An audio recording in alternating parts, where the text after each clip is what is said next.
চলল বন্ধ। আমি বিদায় প্রাকালে শেষ কথা বলছি, যত মানুষ এখানে আছে, রাস্তায় আছেন, মাটিতে আছেন, আড়ালে আমার মা বোন যারা আছেন, আমি সবার জন্য বলছি ইসলাম অত্যন্ত সরল, অত্যন্ত সহজ। মশলা মশায় সেটা বুঝবারের কিছু কঠিন, সব মশলা সবার বেড়ে নাও যেতে পারে, কিন্তু মূলত ইসলামের যে একত্ববাদ আর শিরকিয়া, এটা একেবারে আমার পরীক্ষার প্রশ্নের উত্তর পানির মতন সহজ। এইটা আমাদেরকে একটু বুঝবার চেষ্টা করতে হবে, এবং যারা বোঝেন তাদের সঙ্গে আমার ডিবেট করতে হবে, আলোচনা আসতে হবে, বিতর্ক করতে হবে। তাহলে তার কাছ থেকে কিছু জ্ঞান আমার ভাঁড়ে পড়বে। বিতর্ক মানে যে খারাপ না, জ্ঞান অর্জন করার জন্য জ্ঞানী মানুষকে পছন্দ, জ্ঞান নেওয়ার জন্য যেই মানুষটার ঘা দিবি মৌচাকে কাটি বললে, মৌচাকে কাটি বললে মধু পড়বে। তবে যদি মধুর সাথে একটা মৌমাছি কামড়ায় হয়, এটা জানে যে মৌমাছির কামড়টাও উপকার। মৌমাছির কামড় জানে না? এইসব যাদের বড্ড গাছ পা কামড়ায়, কিছু কিছু লোক আছে বড্ড গাছ পা কামড়ায়, আমি বলছি মৌমাছিটা আউট করে ওই মাসে 4-5 বার করে 3-4টে মৌমাছির কামড় খান, একটা পিঠি, একটা পাশা, একটা হিঁটো, একটা পুঁতি, গোটা পাশে মৌমাছি ধরে রেখে দেন, যতক্ষণ না কামড়ায় ছাড় দিয়ে রাখেন। আর এই কামড়ানোর পরে হালকা তুলে ফেলে দেন, জ্বালা কাপড় চুন দেবে। যদি মাসে এইরকম গোটা 10 মৌমাছির কামড় যদি খেতে পারে, আল্লাহ চায় তো আপনার গাছ পা কামড়ানোর ব্যামো সেরে যাবে। মৌমাছির ওই হালে ওই ভুল নাকি বলে ওটা, ওটাও আল, ওটাও হলো গাছ পা কামড়ের এক সাংঘাতিক বস্তু। সেই জন্য মৌমাছিকে কামড়ালে চুন দেবে, দেখুন জ্বালা করে বলতে উপকার আছে।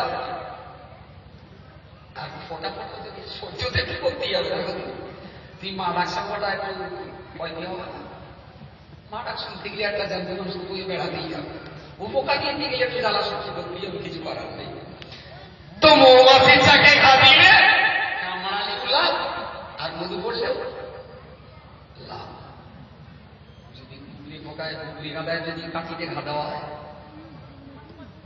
একদম ঘা দিলেই বলে দেবে কাপড় শুরু হবে কাপড়। গুগলি পোকা ঘা দিলে, গোবর গাদায় ঘা দিলে, মুখ কাপের, ওর ভাব কাপের, ওর স্বামী গোষ্ঠী কাপের, 14 পুরুষ কাপের, একদম গুগলি গাদায় যা থাকে সেই রকম দেবে। এই জন্যই বললাম যে জ্ঞানী মানুষেরকে কখনো কখনো খচালে কিছু লাভ হয়, উদ্দেশ্য এইটা থাক যে এই মানুষটার সঙ্গে একটু তর্ক বিতর্ক করে তার কিছু জ্ঞান আমি নেব।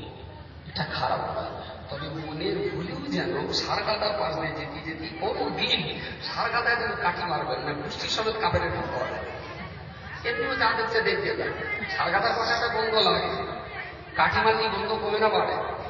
কাঠি মারলে বাড়ে। মুশকিল হয়ে গেছে একটা, সেটা যে আসলে সার কাটা, কিন্তু সাইনবোর্ড একটা বেড়ে গেছে ফেরদাউস কোম্পানির আদরে ফেলবে। বুঝতে পারেন?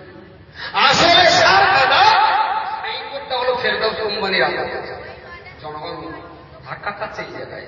কিন্তু কাঠি মারার পরে যখন নাকে বন্দেশ, তখনও বোঝ যেটা আতঙ্ক, এটা গোবর গাদা, এর গা কখনো সার হয় না।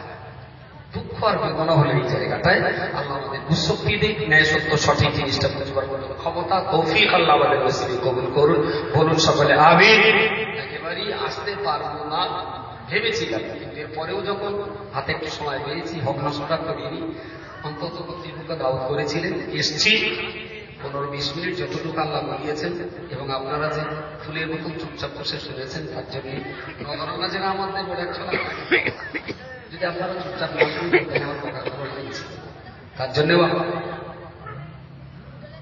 ও আচ্ছা আচ্ছা সামনে ওটা কথাই 16ই ডিসেম্বর পানিগোবরায় আর একটা জলসা রয়েছে, যদি আল্লাহ রাজি থাকেন আসবো ইনশাল্লাহ। তবে ওই দিন অনেকটা দূরে দাওয়া রয়েছে বলে আসর থেকে মাগরিব পর্যন্ত একটা টাইম দেব, যদি আল্লাহ তৌফিক দান করেন ইনশাআল্লাহ আজিজ। আসসালামু আলাইকুম। আল্লাহু আকবার।